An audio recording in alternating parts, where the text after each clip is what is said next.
Bing Crosby was the voice that carried millions of Americans through the Great Depression, the war, and the creation of modern America. He was the soundtrack to their lives. His timeless Christmas tunes continue to fill homes nationwide each December, but there's a startling reality behind that calming voice that might permanently alter your perception of one of the nation's most adored performers. The man who so lovingly sung White Christmas was hiding a terrible side that would eventually kill his own family. Two of his sons committed suicide. Cancer claimed the life of another. They all battled addiction and lived under the heavy shadow of their father. What sinister secret could push the offspring of one of the greatest performers in history to such extreme lengths? Which of Bing's admissions will plague his sons for decades to come? And why would a family wind up with such a terrible legacy after being endowed with wealth, fame, and apparently limitless opportunities? We're going to reveal the truth about one of the worst family dramas in Hollywood today. Harry Lillis Crosby, Jr. was born in 1903 to a poor family in Tacoma, Washington, and went on to become a household name in American entertainment. His dad was a bookkeeper by trade, while his mother oversaw their family of 7 kids. His humble upbringing gave little indication that he would end up being a generation's voice. However, even everyday lives contain pivotal moments. For young Harry, it was his obsession with the Bingville Bugle, a comic strip in the neighborhood newspaper. He was given the nickname Bingo by a buddy from the area, which later condensed to Bing, a straightforward moniker that would quickly become well known. In the summer of 1917, while working as a property boy at Spokane's auditorium, young Bing had his first taste of show business and saw performances by celebrities like Al Jolson.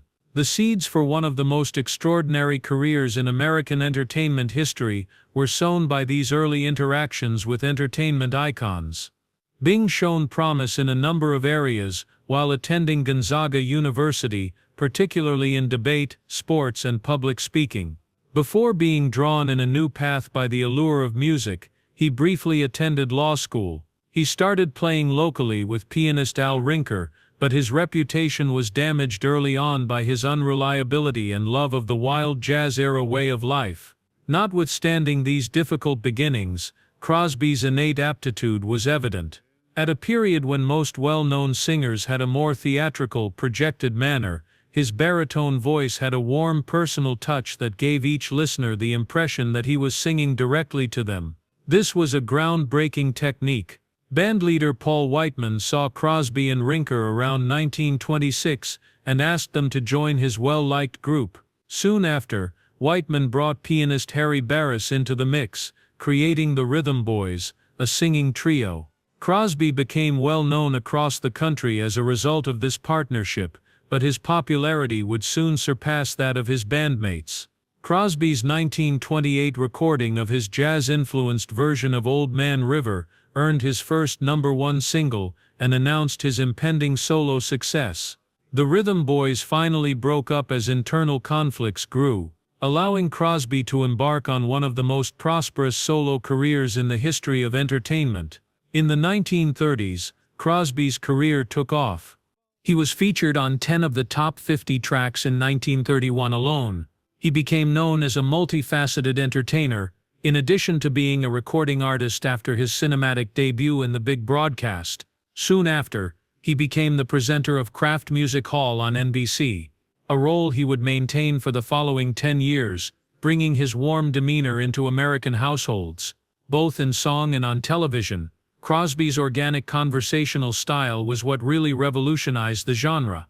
In contrast to previous artists' overblown performing approaches, Bing appeared to be true to himself. He became the model for contemporary pop performers because of his approachability. Frank Sinatra, Elvis Presley, and others were all influenced. It is impossible to overestimate Crosby's contribution to American morale during World War II. He was named the one who had contributed the most to raising the spirits of troops serving abroad by Yank magazine. For troops away from home over the holidays, his rendition of Irving Berlin's White Christmas become a hymn of optimism and melancholy. Crosby achieved a degree of cultural penetration by 1948 that is nearly unthinkable in the modern day. He is regarded as America's most admired guy by politicians, military heroes, and even the Pope, according to a nationwide survey. According to Music Digest, more than half of all recorded music aired on American radio that year came from his recordings. In addition to his creative efforts, Crosby transformed entertainment technology. He advocated for the use of pre-recorded broadcasts, which ultimately revolutionized the business. After becoming frustrated with NBC's insistence that his radio program be done live, after Webuwi II, he made investments in German tape recording technology and provided financial support to Ampex, the firm that manufactured the first commercial tape recorder in America. This invention revolutionized the production of music and radio shows and made it possible to edit and polish performances. Les Paul and other musicians quickly realized the creative potential of this technology, which resulted in the development of overdubbing and multi-tracking techniques that characterize contemporary recording. Bing Crosby appeared to have it all on the surface: unprecedented fame, fortune, creativity, and millions of admirers. He portrayed the ideal American man, talented yet modest, intelligent but approachable, prosperous but grounded. But behind closed doors, a completely different scenario was playing out as his career reached ever higher heights, one that would ultimately bring unthinkable misery to those closest to him and put a dark shadow over his legacy. Bing's personal life appeared to fit the ideal Hollywood plot as his career took off and he became a household name. He wed Dixie Lee in 1930, herself as a successful singer and actress with a bright future. However, as his notoriety increased, she retreated into the character of Mrs. Bing Crosby and eventually lost her prominence. They gave birth to 4 sons between 1933 and 1938, Lindsay twins Philip and Dennis, and Gary. They were viewed by the public as the perfect American family, talented, attractive, and endowed with prosperity. They were photographed at their expansive house for magazine layouts. The lads wore identical attire, and Dixie grinning with what seemed to be the joy of parenthood. Bing's portrayal as the ideal family patriarch was further supported by holiday specials that featured the family seated peacefully around the piano. What transpired, though, after the cameras ceased to roll? When did the mic shut off? When the adored crooner from America was only a father to 4 young sons, millions of people who welcomed Bing's voice into their homes would have been astonished by the reality that existed behind the doors of the Crosby estate. In movies like Going My Way, for which he received an Oscar for portraying a gentle priest, Bing was portrayed to Americans as the perfect father figure, patient, compassionate, and wise, but his real parenting approach couldn't have been more opposite. Being governed with severe discipline and an almost cruel emotional distance within the gates of their estate.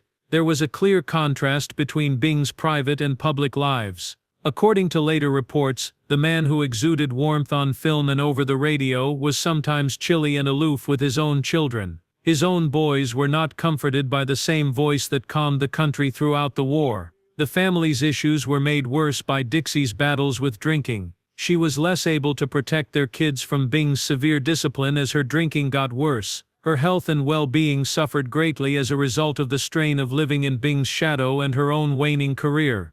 At an early age, the Crosby boys were transferred to military school, where the rigorous discipline paralleled what they were subjected to at home.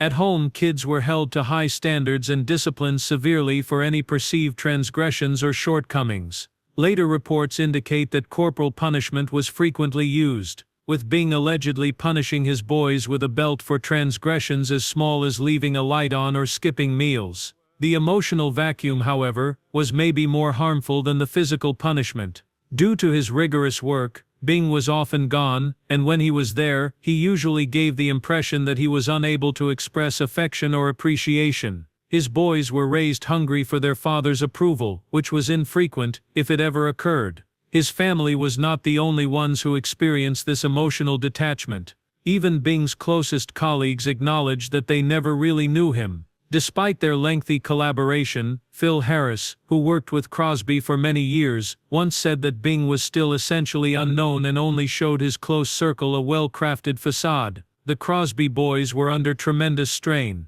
In addition to having to deal with a rigid and sometimes punishing home environment, they also had to bear the weight of their father's notoriety wherever they went. They were more than simply young men attempting to navigate the world.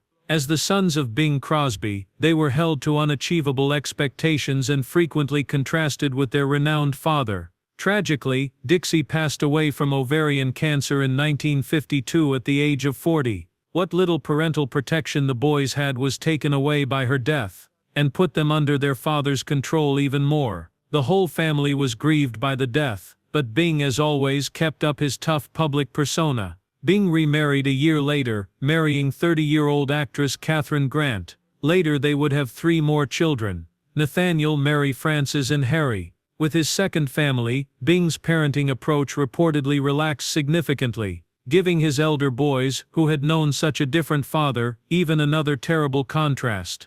Each of Gary, Dennis, Lindsay, and Philip fought to forge their own identities away from their well-known father as they matured into maturity. To differing degrees, all 4 tried to emulate Bing's entertainment career, but none were as successful. How were they able to? Their father was a cultural icon in addition to being a wealthy businessman, a once-in-a-generation star who revolutionized the entertainment industry in America. It turned out that the Crosby name was both a boon and a bane. Undoubtedly, it set expectations that were very hard to meet, but it also opened possibilities. Each of the Crosby boys also had emotional scars beneath the surface, which would become more problematic as they grew older. The scene was set for a family tragedy that would gradually worsen over the next decades before coming to an end. Imagine being born the son of America's most well-known performer. All the doors ought to open for you. Every chance ought to be accessible. You should be able to conquer the planet. Imagine the same father who is loved by millions, coming home to chastise you for every action you take, to punish you for every error you make, and to constantly remind you that you will never be able to live up to his illustrious legacy. For Gary Evan Crosby, Bing's firstborn son born in 1933, this was his world. He entered the public eye as a young age, making an appearance as a performing curiosity on his father's radio show. Listeners were utterly oblivious to the stress and dread that underpinned the supposedly endearing performances of these father-son duets, which enchanted America. Gary's natural inclination as he grew older was entertaining, looking for his own identity, as well as his father's acceptance. He landed movie parts and appeared on the era's most watched television programs. He put out songs and gave live performances in an attempt to break out from his father's shadow. But as the years went by, that shadow just got darker and longer, making it harder for Gary to find his own spot in the light. Gary, like his father, battled alcoholism, a problem that would follow him into adulthood. But unlike Bing, Gary ultimately made the decision to face his issues in public. In 1983, he released a book titled Going My Own Way, which was a satirical allusion to his father's well-known movie. The book came as a huge blow to Bing's meticulously crafted legacy. Gary detailed a life filled with physical and mental abuse on its pages. He talked about how his father would lash him for small transgressions and how fear, not love, ran the home. Gary's portrayal of his father as aloof, uncaring, and unable to express love for his boys was maybe the most detrimental to Bing's reputation. America was unable to identify the Bing that Gary's words depicted. A ruthless and erratic father who mistreated all of his children both physically and mentally. He described how his father would embrace the children of others with warmth, but was unable to do the same for his own boys. America was stunned by this public disclosure of Bing Crosby's private life. How could the guy who gave millions of people comfort and warmth with his voice have been so different in private? Gary's memoir caused a divide between the Crosby family as well as in the public's opinion of Bing. Gary's story was disputed by some siblings while others backed it up. Gary found some serenity in his final years despite his personal hardships, sobering up and making amends with certain family members. However, he recovered too late to heal the most severe injuries. Gary's complicated views toward his father were carried to the afterlife when he passed away from lung cancer in 1995 at the age of 62. In addition to having the same birthday, the 1934 twins Philip and Dennis also experienced many of the same hardships. Tried to pursue a career in entertainment, acting as a youngster in movies like Holiday Inn, and sometimes sharing the stage with his father. He became more varied later in life, working as a stockbroker and even joining the Marines. He never managed to escape the Crosby shadow in spite of these varied endeavors. Philip struggled with drinking and relationship issues all of his life, going through 4 marriages in a row. Although he never explicitly refuted the memoir's particular accusations, Philip, in contrast to Gary, openly supported his father upon its release. This position exacerbated the brothers' already strained relationship and subsequently shattered the family. Philip's twin, Dennis, also experimented with entertainment, making TV appearances and acting in movies like The Night the World Exploded. His career, like those of his siblings, never really took off on its own. His private life was just as problematic. He battled drinking, had trouble making ends meet, and had turbulent relationships. He felt a sense of failure that he would never be able to overcome because of the strain of being a Crosby without attaining Crosby-level accomplishment. Then came Lindsay, born in 1938, and the youngest of Bing's boys from his first marriage. He attempted, like his brothers, to pursue a career in entertainment, but he was never successful. Although he had a few appearances in movies and TV series, his career was more characterized by his absences rather than his strengths. Of the brothers, Lindsay's alcoholism was arguably the most serious. A perfect storm of sorrow resulted from his drug problems and financial difficulties that grew worse following the death of his father. Following Bing's death in 1977, the Crosby estate was resolved, and the 4 sons learned that their fortune had been put into a blind trust that would only make tiny payments until they were 65. This financial arrangement felt like a final judgment from beyond the grave.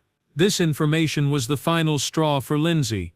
At the age of 51, he killed himself in his Las Vegas condominium on December 11, 1989, using a firearm. In addition to a statement allegedly mentioning his financial difficulties, he left behind a wife and children. The tragedy had not ended, but the family was distraught. Less than 2 years later, on May 4, 1991, Dennis committed suicide at the age of 56, following in the footsteps of his younger brother. He employed a weapon, just like Lindsay, and he left behind unmanageable emotional and financial suffering. Within 2 years, there were 2 suicides. America's favorite crooner lost 2 sons to suicide. The public and the surviving family members were forced to face awkward issues regarding the Crosby legacy since the pattern was too obvious to ignore. As the only kid left over from Bing's first marriage, Philip was still battling his own issues. Though his continuous struggles with drinking spoke for themselves about the lingering effects of his childhood, he continued to have a more good opinion of his father than Gary had stated. At the age of 69, Philip passed away from heart failure on January 13, 2004, ending the tragic story of Bing's 4 sons. Not one had turned 70. None had achieved the success and tranquility that appeared to be their birthright given their illustrious ancestry. And 2 had decided to terminate their lives early because they found life to be so intolerable. However, Bing's own admission years prior, which gave these latter events an even more tragic perspective, is what elevates this tale above mere Hollywood tragedy. This is the most unexpected turn in our narrative, the one that would later give the entire Crosby family tragedy a fresh and devastating perspective. At the height of his popularity and power in 1959, Bing Crosby did something that was practically unheard of for a celebrity of his caliber. He acknowledged that he had failed miserably in the role that should have meant most to the man who had been the ideal father figure for all of America, not in his career, which was more successful than ever. Bing revealed a startling truth about his upbringing in an interview. He acknowledged that he had not raised his boys well, by giving them too much labor and discipline, too much money, and not enough of what truly mattered, his time and attention. He acknowledged that he had failed them. He went on to say that although he and their mother had given it their all, his statements showed a man who was aware of his shortcomings in the most crucial areas. Given what transpired, Bing's 1959 confession has even greater weight. Was it a late-life attempt at reconciliation, a realization of his shortcomings that he was unable to turn into a significant shift, or just an occasional lapse in his public image that exposed more profound remorse that he hardly ever admitted to himself? Regardless of his motivation, the confession is a crucial part in comprehending the tragedy of the Crosby family. Bing's own admission that he had fallen short in the position that was most essential to his public persona, the perfect American fathers. At the age of 73, Bing Crosby passed away from a heart attack on October 14, 1977, while playing golf in Spain, his favorite pastime. His unmatched contributions to entertainment and American culture were highlighted in tributes to him as his passing was lamented globally. The world had no idea that his passing would signal the start of a terrible conclusion to the Crosby family's history, rather than its conclusion, one that would expose the real price of celebrity and the disastrous results of a too large gap between one's private life and public persona.